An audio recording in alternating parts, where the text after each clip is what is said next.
નમસ્કાર, બી ન્યૂઝમાં આપનું સ્વાગત છે અને હું છું આપની સાથે પ્રવીણસિંહ। ભાવનગરના ઘોઘા પોલીસ મથકમાં ફરજ બજાવતા હેડ કોન્સ્ટેબલ દિગ્વિજયસિંહ ગોહિલની આત્મહત્યા મામલે હવે વિરોધના સૂર તેજ બન્યા છે। ન્યાયની માંગ સાથે આજે ક્ષત્રિય સમાજના આગેવાનો અને મૃતકના પરિવારજનો ભાવનગર એસપી કચેરી ખાતે દોડી આવ્યા હતા। પરિવારનો આરોપ છે કે ઘોઘા પોલીસ મથકના પીએસઆઈ બીકે ગોસ્વામી દ્વારા દિગ્વિજયસિંહને સતત માનસિક ટોર્ચર આપવામાં આવતું હતું, જેના કારણે કંટાળીને તેમણે મોત વાલું કર્યું છે। જો આગામી 48 કલાકમાં કોઈ કાર્યવાહી નહીં થાય તો ક્ષત્રિય સમાજે ઉગ્ર આંદોલનની ચીમકી આપી છે।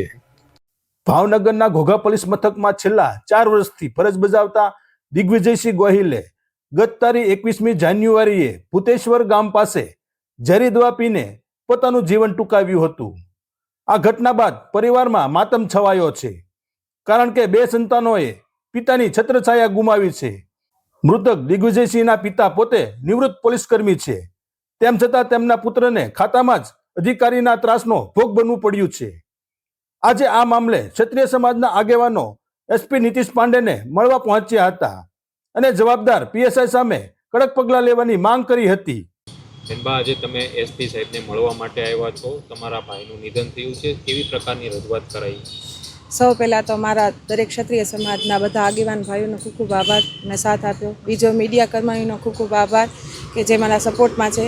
અત્યારે એસપી સાહેબને મળી અને એસપી સાહેબ પાસે રજૂઆત કરી છે અમે, અને એટલી આશા રાખીએ છીએ કે જલ્દીથી જલ્દી ન્યાય મળે અને મારા ભાઈને સુસાઇડ માટે પ્રેશર કરનાર જે માનસિક ત્રાસથી એને કર્યો છે એના માટે એના સાહેબ પીએસઆઈ ગોસ્વામી જ જવાબદાર છે, એની તપાસ થાય, મારા ભાઈને ન્યાય મળે, એના સાહેબ વિરુદ્ધ કાર્યવાહી થાય, એફઆરઆઈ નોંધાય, બસ એટલી જ ઈચ્છા રાખું છું। એસપી સાહેબે શું કીધું?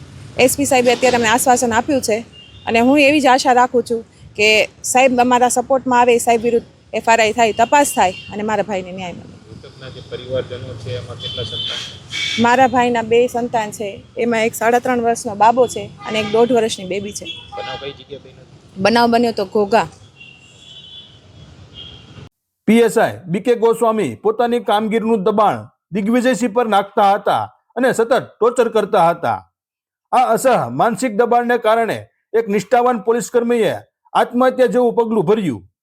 હવે ક્ષત્રિય સમાજ અને પરિવારે અલ્ટિમેટમ આપ્યું છે કે જો 24 થી 48 કલાકમાં આરોપી અધિકારી સામે ગુનો નહીં નોંધાય તો ન્યાય માટે આખું ગોહિલવાડ મેદાને ઉતરશે। જી, હું ધર્મવીરસિંહ ગોહિલ, શ્રી ગોહિલવાડ રાજપૂત સમાજમાં ઉપપ્રમુખની જવાબદારીમાં છું। કૃષ્ણદેવસિંહ સરવૈયા છે, એ કરણી સેનામાં પ્રમુખ છે। ભગીરથસિંહ ગોહિલ છે, એ ગરાસિયા સમાજના પ્રમુખ છે।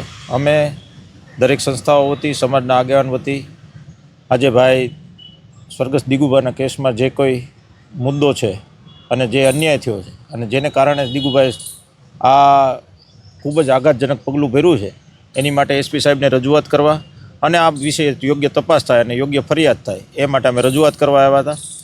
આ વિશેની માહિતી આપ સૌને છે એમ જ છે કે પીએસઆઈ ગોસ્વામી જે ખૂબ જ છેલ્લી કક્ષાનું વર્તન કરેલું છે દિગુભા સાથે અને સતત એમને ટોર્ચર કરેલું છે, એ વિષયને લઈને દિગુભા ખૂબ આઘાતમાં રહ્યા અને પોતે છેલ્લે ત્યાં સુધી કે એમની માનસિક સ્થિતિ બગડી કે એમને પોતાને આ પગલું લેવું પડ્યું।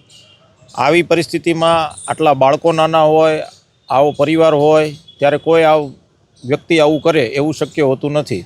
આ જ દિગુભા આની પહેલાંના પીએસઆઈ હતા ને ત્યારે જ્યારે જોબ કરતા હતા ત્યારે એ આખા ઘોઘા પોલીસ સ્ટેશનની અંદર સૌથી શ્રેષ્ઠ પોલીસવાળા તરીકે પોતાને સન્માન મળ્યું, એને એના પ્રમાણપત્રો મળેલા છે। તો એ જ વ્યક્તિ અત્યારે આવી રીતના બેજવાબદાર કેવી રીતના થઈ શકે? તો એનું કારણ માત્ર ને માત્ર ગોસ્વામી છે, એનાથી વિશેષ કાંઈ છે નહીં।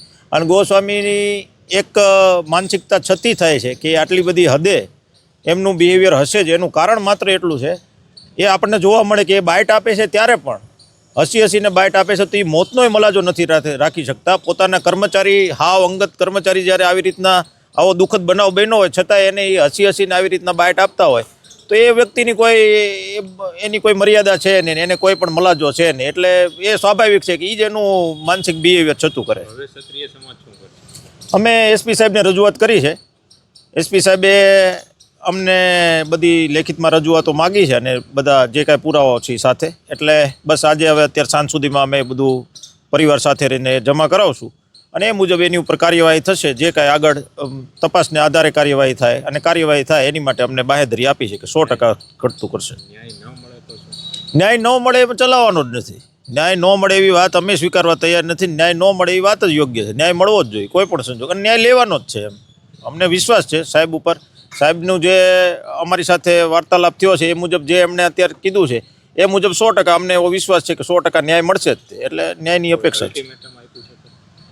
ટૂંક સમયમાં સાહેબ ન્યાય આપશે. હવે અમે રૂબરૂ જ્યારે પાછા અરજી લઈને આવશું ત્યારે સાહેબની પાસેથી પાકો ટાઈમ લેશું. એવી વાત થઈ છે કે અમે 24, 48, 72 કલાક એનાથી વિશેષ અમે આપીએ કેમ નથી, કારણ કે આવડો મોટો મુદ્દો છે ને આ કોઈ માણસનો જીવ ગયો હોય ત્યારે એની પાછળ સમય જાય ન્યાય મેળવવા માટે, એ તો બહુ દરેક માટે ખરાબ બાબત છે.